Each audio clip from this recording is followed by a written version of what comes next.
திருமணத்துக்கே வரம் தேடும் நல்லுள்ளம் கொண்ட அனைவருக்கும் திருமுருகன் சேனல் சார்பாக வாழ்த்துக்களை தெரிவித்துக் கொள்கிறோம். நம்ம சேனலில் வரக்கூடிய வரன் விவரங்கள் அனைத்தும் முற்றிலும் இலவசமானவை. இது பெண் வீட்டாரின் முழுமான சம்மதத்தோடு தான் பதிவிடுகிறோம். நம்ம சேனலில் ஃபஸ்ட் டைம் பார்க்குறவங்களா இருந்தால் சப்ஸ்கிரைப் பண்ணுங்கள், லைக் அண்ட் ஷேர் பண்ணுங்கள்.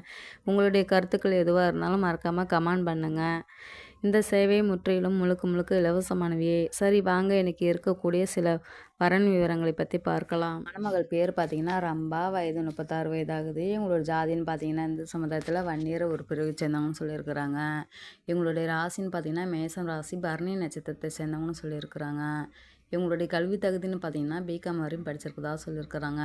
இவங்களோட வேலைன்னு எடுத்துக்கிட்டிங்கன்னா ஒரு டிபார்ட்மெண்ட் ஸ்டோர் வச்சு நடத்திட்டு இருக்கிறதா சொல்லியிருக்காங்க. இவங்களுடைய திருமண நிலைன்னு பார்த்திங்கன்னா 2ஆம் மனம் தான் சம்மதமாக தெரிவிச்சிருக்காங்க. இவங்களுடைய முதல் திருமணத்தில் சில கருத்து வேறு காரணமாக கணவர் பிரிஞ்சு தனிமையில் இருக்கிறதா சொல்லியிருக்கிறாங்க. இவங்களுக்கு குடிப்பழக்கம் நிறையா இருக்குன்றதால சட்ட ரீதியாகவே டிவோர்ஸ் வாங்கிக்கிறதாகவும் சொல்லியிருக்காங்க. தனக்கு வரக்கூடிய கணவர் எந்த ஒரு குடிப்பழக்கமும் இல்லாத, எந்த ஒரு பொண்ணோட தொடர்பு இல்லாத நல்ல ஒரு மணமகனாக லைஃப் லாங் தன்னை நல்லா வச்சுக்கிறத பார்த்துக்கிற சிறந்த மணமகன் தான் தேவைன்னு சொல்லி கேட்டிருக்காங்க. ஜாதி வீதெல்லாம் தடை இல்லைன்னு சொல்லியிருக்காங்க. தனக்கு படித்த மாப்பிள்ளையே தான் வேணும்னு சொல்லி எதிர்பார்த்துட்ருக்கிறதா சொல்லியிருக்காங்க.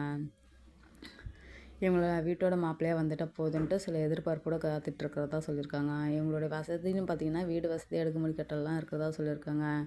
இவங்களுக்கு கோல்டுன்னு பார்த்திங்கனால கிட்டத்தட்ட 100 பவுனுக்கு மேலேயே இருக்கிறதாகவும் சொல்லியிருக்காங்க. இவங்க டிபார்ட்மெண்ட் ஸ்டோரு 2 இடத்துல இருக்கிறதால நல்ல ஒரு வருமானம் மாதத்துக்கு 2 லட்சத்துக்கு மேலே வரதாகவும் சொல்லியிருக்கிறாங்க. பூர்வீக சொத்து நிறையா இருக்குன்றதால இவங்களுக்கு பூர்வீக சொத்து பாதுகாக்கவே இவங்களுக்கு வீட்டுக்கு ஒரே ஒரு பொண்ணு, பையன்லாம் கிடையாதுன்னு சொல்லியிருக்காங்க. வீட்டுக்கு ஒரே ஒரு பொண்ணுன்ட்டு பூர்வீக சொத்துக்கு பார்த்துக்கிறதுக்காக நல்ல ஒரு மணமகன், படித்த மணமகன் தான் தேவைன்னு சொல்லி கேட்டுருக்குறாங்க. இவங்களுடைய முகவரின்னு பார்த்திங்கன்னா செங்கல்பட்டில் தான் இப்போ இருக்கிறதா சொல்லியிருக்காங்க. இந்த மணமகளை உங்களுக்கு பிடிச்சிருந்துச்சின்னா இந்த ஸ்க்ரீனில் தெரிகிற இந்த மின்னஞ்சல் முகவரிக்கு உங்கள் டீட்டெயில் எல்லாம் அனுப்பிச்சிட்டிங்கன்னா ஆஃபீஸில் அவங்களே உங்களுக்கு தொடர்பு கொள்வாங்க. அடுத்த மணமகள் பேர் பார்த்திங்கன்னா யமுனா, வயது 37 வயது ஆகுது. இவங்களோட ஜாதின்னு பார்த்திங்கன்னா இந்த சமுதாயத்தில் யாதவர் உட்பிரிவை சேர்ந்தவங்கன்னு சொல்லியிருக்கிறாங்க. இவங்களுடைய ராசின்னு பார்த்திங்கன்னா தனுசு ராசி, பூராட நட்சத்திரத்தை சேர்ந்தவங்கன்னு சொல்லியிருக்கிறாங்க. இவங்களுடைய கல்வி தகுதின்னு பார்த்திங்கன்னா பிகாம் வரையும் படிச்சிருக்கதா சொல்லியிருக்காங்க.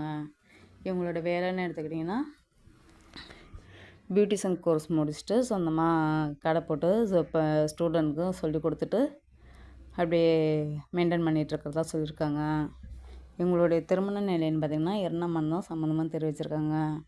இவங்களுடைய முதல் திருமணத்தில் கணவர் கூட சில கருத்து வேறு காரணமாக கணவர் பிரிஞ்சிருதாகவும் சொல்லியிருக்காங்க. இவங்களுக்கு வசதின்னு பார்த்திங்கன்னா வீடு வசதி, அடுக்குமுறை கட்டலாம் இருக்கிறதா சொல்லியிருக்காங்க. இவங்களுடைய முகவரின்னு பார்த்திங்கன்னா மதுரையில் தான் பிறக்கிறதா சொல்லியிருக்காங்க. இந்த மணமகளில் உங்களுக்கு பிடிச்சிருந்துச்சின்னா இந்த ஸ்க்ரீனில் தெரிகிற இந்த மின்னஞ்சல் முகவரிக்கு உங்கள் டீட்டெயில்ஸ் எல்லாம் அனுப்பிச்சிட்டிங்கன்னா ஆஃபீஸில் அவங்களே உங்களுக்கு தொடர்பு கொள்வாங்க.